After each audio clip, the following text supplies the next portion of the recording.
This program was made possible by contributions to your PBS station from viewers like you. Thank you. When local growers put great food on Tennessee tables, that's living green.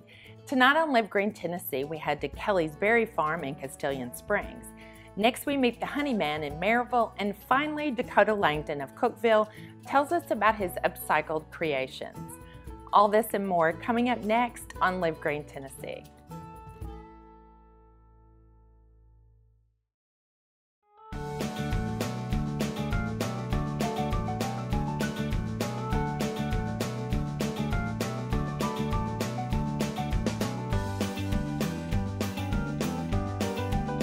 Pick Tennessee helps you find local farms and farmers markets, plus offers tips for choosing, using, and storing the fresh foods you buy.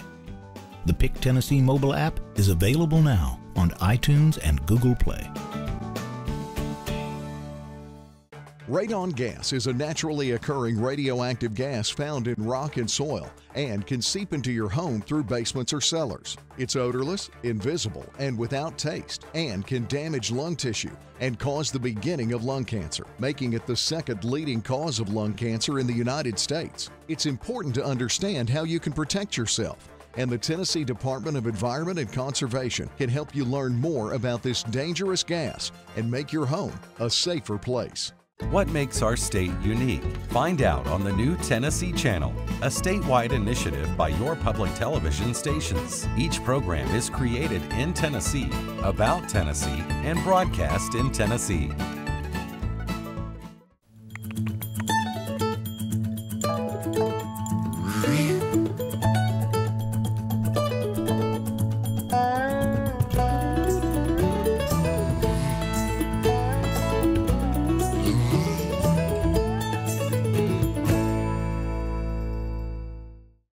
Hello, I'm Melinda Kiefer, and I'm proud to bring you stories from across our great state on Live Green Tennessee.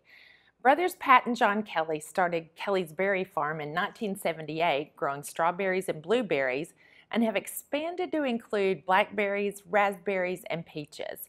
Visitors can travel to the farm and pick their berries and see where their produce is coming from. WCTE takes us to Kelley's Berry Farm.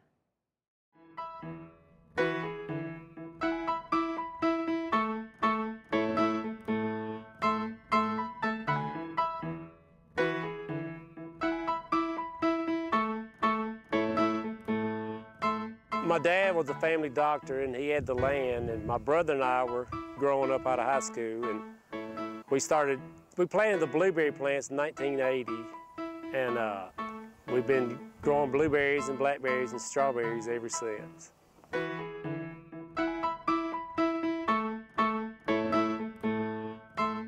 It started off as a pick your own. That's what we had in mind. So we had to grow them a couple of years, and then when they started producing the blueberries, people started coming out, and it's kind of grown ever since. I've been a customer here for 30 years. Only missed 1 year of picking. It's just a great place to get blueberries. They're fresh. They taste way better than what you're going to get in the store. Mr. Kelley's a great fella. I like to promote his berry picking, and I enjoy blueberries. I come out several times during the season. I come out and pick strawberries, end of May usually, and then a couple weeks later, usually the blueberries are in, and I'll try and come 2 or 3 times before they're gone. Just from my experience, like I say, I've been coming here for years. The produce is picked fresh every day. John and them family, they're so nice, and it's picked daily, so it's very fresh. They've got the best.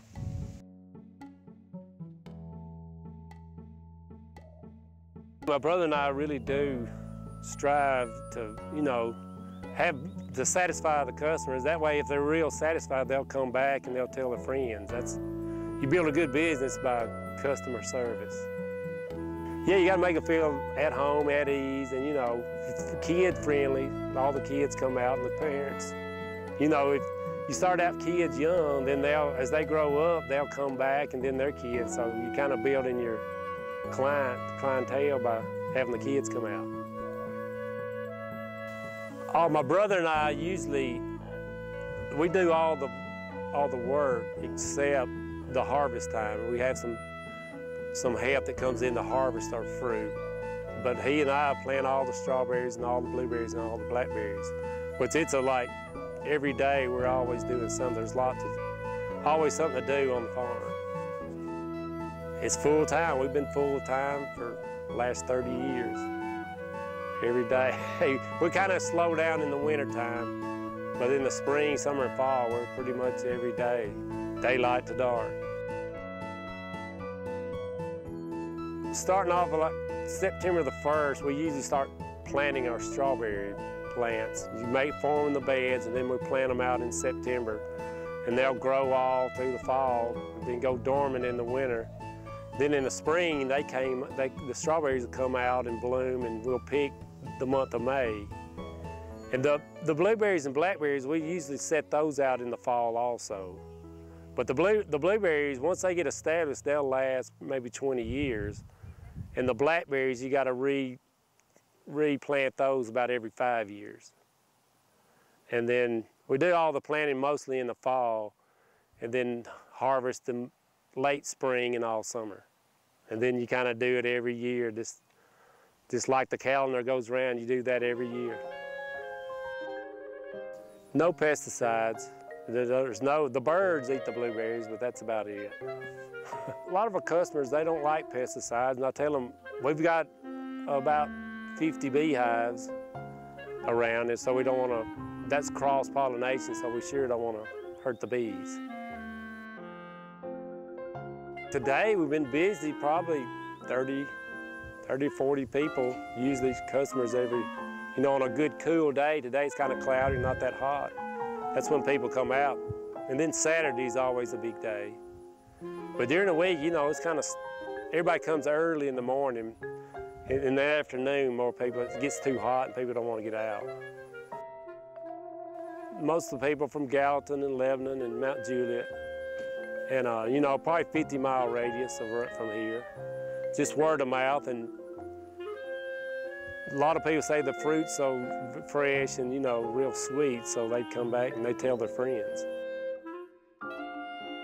And during the off season, when people were not selling, we meet about 7 o'clock down here, and it's kind of like, you being your own boss, you want to work hard so you have a good product. So he and I kind of challenge each other, who can do the most. So we're kind of in competition with each other, but we're really, for the best of the whole company. So we, take pride in it, and we like to be. We've always done this and kind of grew up being out on the farm. So it's kind of easy to do every day. I like it. We've got a whole lot of berries. Some berry farmers doesn't have, very much, but we got probably 7,000 or 8,000 blueberry plants, and we got about 7 or 8 acres of strawberries, and we got about 5 or 6 acres of blackberries. So we usually have plenty for the people to come out. And you don't have to just kind of pick around on one bush. You can go out and, find your own little bush that nobody's picked on. If you want the best fresh tasting berries, come to Kelley's Berry Farm. Yep, you won't be sorry. I believe in supporting the little people that are local, and these boys, they work real hard, and they are successful at what they do.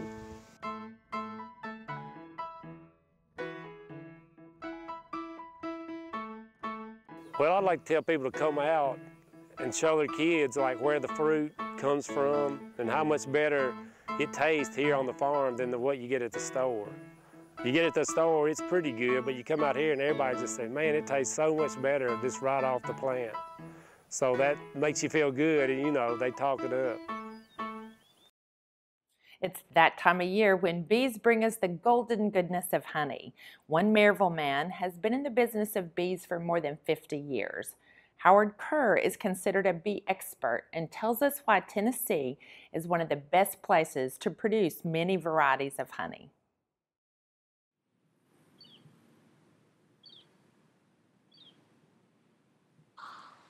Tennessee is probably one of the best places on the planet to keep bees, especially in East Tennessee. There's a fact that most people don't appreciate, that is the Great Smoky Mountains National Park has a greater diversity of plant species than any place on the planet, any other place, more so than the Amazon rainforest. My name's Howard Kerr and I live in Maryville, Tennessee, and I have a company called Smoky Mountain Honey Company, and I've been keeping these bees and operating this business for 51 years. When I was a little boy, about 5 or 6 years old, my next door neighbor had a couple hives of bees, and they were in the field right beside my house. And when Mr. Hitch would come home from work every day, he would sit down on a log next to his beehives and watch them. And being a nosy little critter, I decided to go over and see what Mr. Hitch was doing. And I went over and said, "What are you looking at, Mr. Hitch?" And he said, "I'm watching my bees." And so he started showing me about carrying pollen, and then he'd open the hive and get some honey out and let me taste honey. And that sort of got me hooked on bees. And all my life I wanted to have bees. And so in 1965 I decided I'm going to have bees, and that's when I started keeping the bees. So I've been having them ever since. And started off, I wanted 2 hives of bees to make honey for my breakfast table. And 51 years later, I've been running a beehive business with up to 300 colonies of bees. There are those who say I'm the bee expert in the state of Tennessee. I won't defend that statement, but I've spent a lot of time teaching classes. I've taught beekeeping at university. I've done research on honeybees at Oak Ridge. I've done a lot of bee diagnostics with microscopes looking for various problems with bees. And I still teach a lot of classes and give a lot of lectures on bees. And I've spoken at national and international meetings on bees. So if you're a beekeeper very long, you learn how to handle the bees so you don't get stung. I don't wear gloves. I always wear a veil. It's smart to wear a veil anytime. I don't care who it is. But I don't wear gloves. And one of the benefits of not wearing gloves is I can feel the frames, I can feel the hive. Now, if I mash a bee, it'll sting me just like it would sting anybody else. But you also learn a few tricks, like the smoker. I smoke my hands before I go into bees. I get some beeswax and handle it, and the bees will get on my hand and it smells like a beehive to them, so they just go on. This behind me is what I call one of my production yards. They sit here to produce honey, and they pollinate my garden. And I've got fruit trees in the front, fruit trees in the back, garden here, garden there, a lot of garden space. And these bees will pollinate those things, but they also make a lot of honey. I've got other bee yards on farms that are dual purpose. They're there to pollinate some crops and also to make some honey. These bees just came back from South Georgia. I moved them to South Georgia right after Thanksgiving. They go down to South Georgia because they get a honey flow startup down there earlier, and you can increase the number of colonies down there. And then when our flow is ready to start up here, which it did about a week and a half, 2 weeks ago, I moved the bees back here. The rest of the time the bees stay put where they're located, and I go there and take care of them, mow the bee yards, check them out, harvest the honey. We harvest the honey mainly in late June because we have to take the honey off here before we can pick these bees up and move them to the mountains. So we have the extracting room set up, cleaned up, get all the equipment. We take the honey off. We spend 2 days around the clock extracting honey. The most popular honey is clover honey by far, and it's sort of like mama's cooking. That's what we've produced in this area predominantly for years and years, and that's what most people around here have been accustomed to, and that's why they like it. But frankly, I've never met a honey I didn't like, so I eat all the honeys that we have. I have right now 6 tanks down there with different flavors of honey, depending on the floral source. And if you go through and taste each of those barrels of honey, you'll taste this totally different spectrum of flavors. Buying the honey is not the most important thing about honeybees. Honey is a very good sweetener and tastes very good, and I love honey very much. But what's important about bees is that they pollinate 8 out of 10 foods that we eat. Except for wind-pollinated crops like the grains, wheat, oats, and so forth, those the wind pollinate. Most of the crops we consume, honeybees have their nose stuck in the production of that fruit. If you have an apple tree with a beautiful bloom and a bee doesn't visit that apple bloom, you will not have an apple.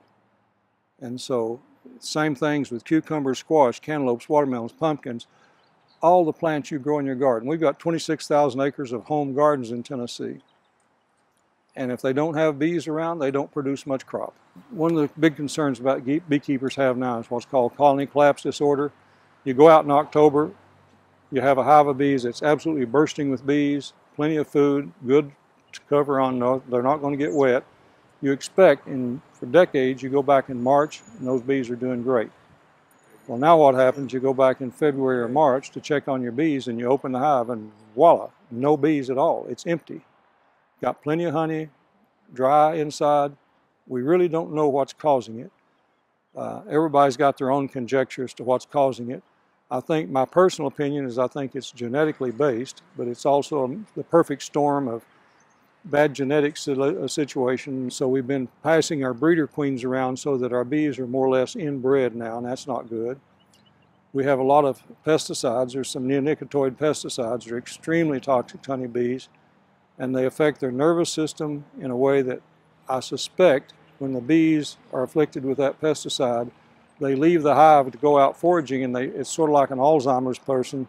They leave, but they can't remember where home is. I have customers that come from several counties here because a lot of the allergists who recommend people eat raw, local, unfiltered honey, and I have a reputation as having that honey, and I get people coming from 2 and 3, 4 counties away coming in here to buy honey. And they'll come in and buy 2 or 3 cases of honey and then come back a few months later and buy 2 or 3 cases more. It's my fishing and golfing all rolled into beekeeping. I can come out here and start working, and honestly, I can't tell you if I've been there an hour or 3 hours. I just get lost in time. It's so enjoyable for me to be out there and watch and see. Upcycle Creations was recently founded by 17-year-old local entrepreneur Dakota Langdon. Interested in sustainable furniture and goods, Dakota began Upcycle Creations in his garage, providing affordable, sustainable, and environmentally conscious goods to the Upper Cumberland.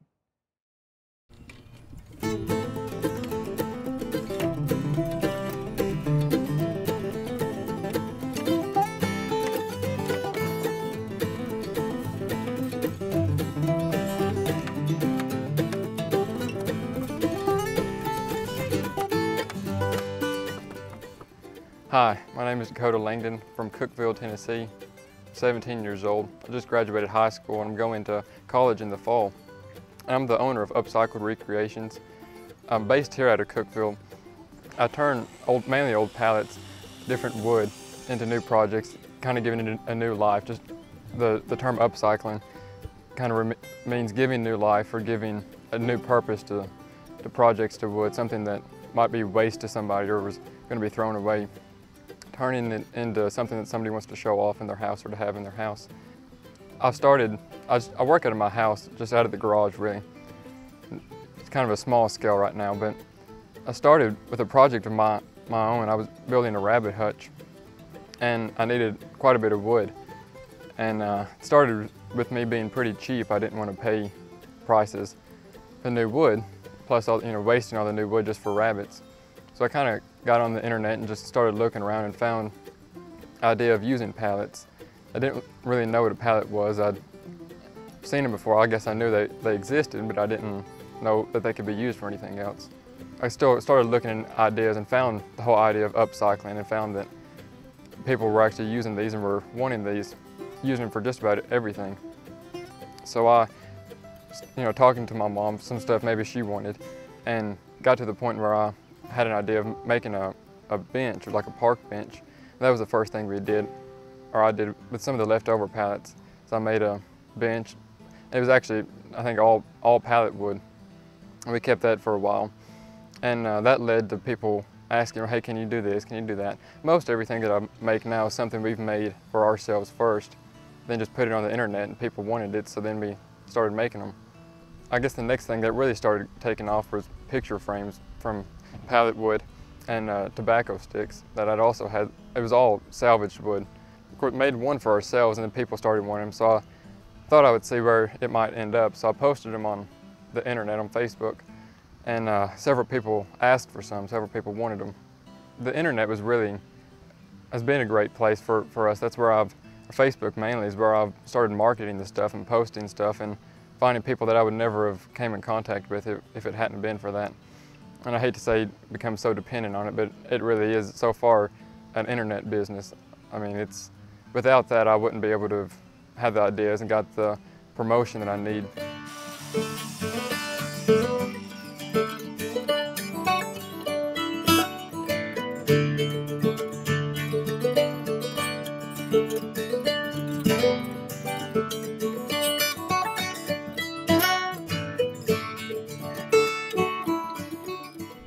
basically this is where all my projects are built and made and put together. This is kind of a makeshift workshop. I have to tear it down and put it all up every day and every night and bring it out. I have to kind of work on with the weather, whether it's raining or what, as to what I can bring out and what I can work with.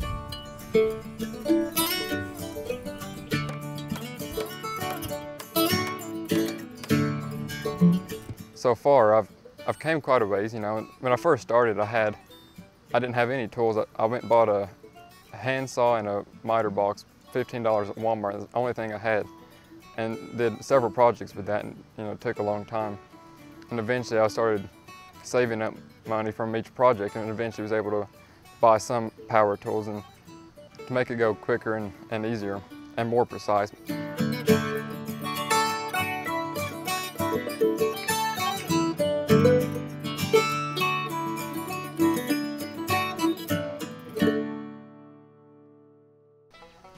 The more that I've studied about upcycling and read about that, I've seen it's not just pallets or just old fencing like I've used, but things like a headboard. There's things that people have that might not mean anything to them, that might be trash to them, but getting that and turning it into something that somebody wants to have, wants to showcase in their house or wherever it is, something that's actually making it usable again. That's kind of what the upcycling idea is giving something a new life, not just recycling it, not just using a headboard again as a headboard or a pallet again as a pallet, but using them in a new way, a different way that might actually have more of a purpose for somebody.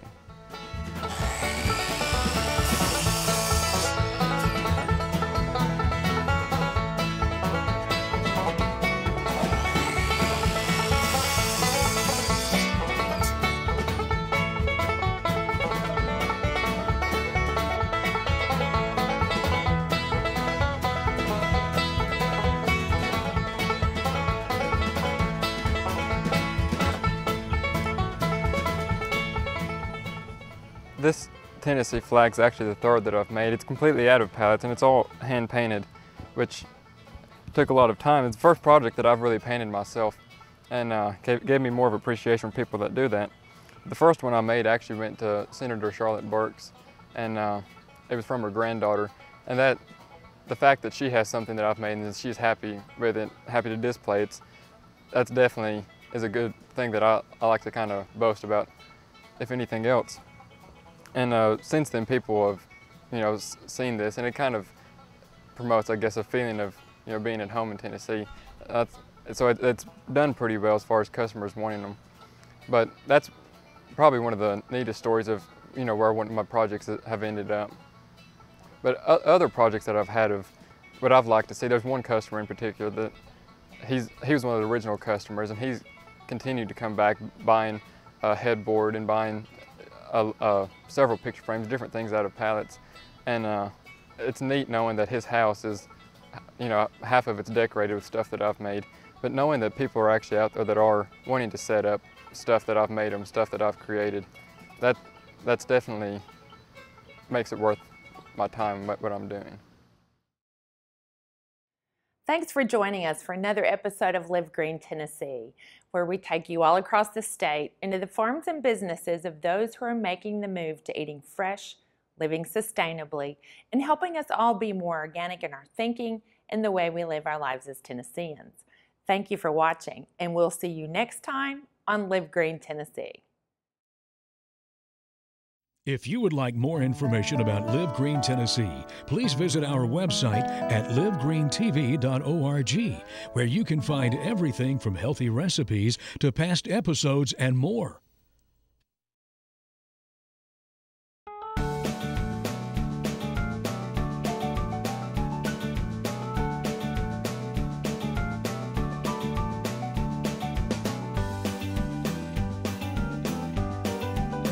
Pick Tennessee helps you find local farms and farmers markets, plus offers tips for choosing, using, and storing the fresh foods you buy.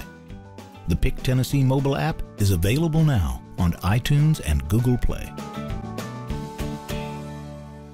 Radon gas is a naturally occurring radioactive gas found in rock and soil and can seep into your home through basements or cellars. It's odorless, invisible, and without taste, and can damage lung tissue and cause the beginning of lung cancer, making it the second leading cause of lung cancer in the United States. It is important to ensure your home is safe with a free radon test kit. The Tennessee Department of Environment and Conservation can help you learn more about this dangerous gas and make your home a safer place. What makes our state unique? Find out on the new Tennessee Channel, a statewide initiative by your public television stations. Each program is created in Tennessee, about Tennessee, and broadcast in Tennessee.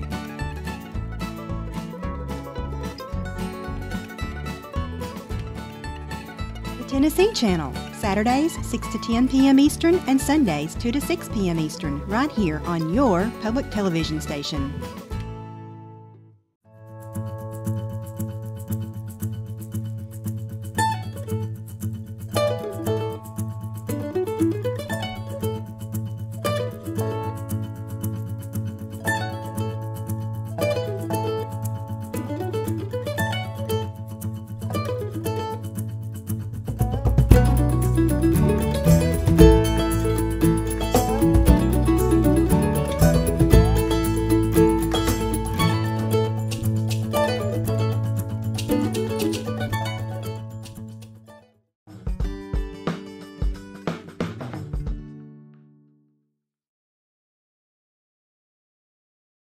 This program was made possible by contributions to your PBS station from viewers like you. Thank you.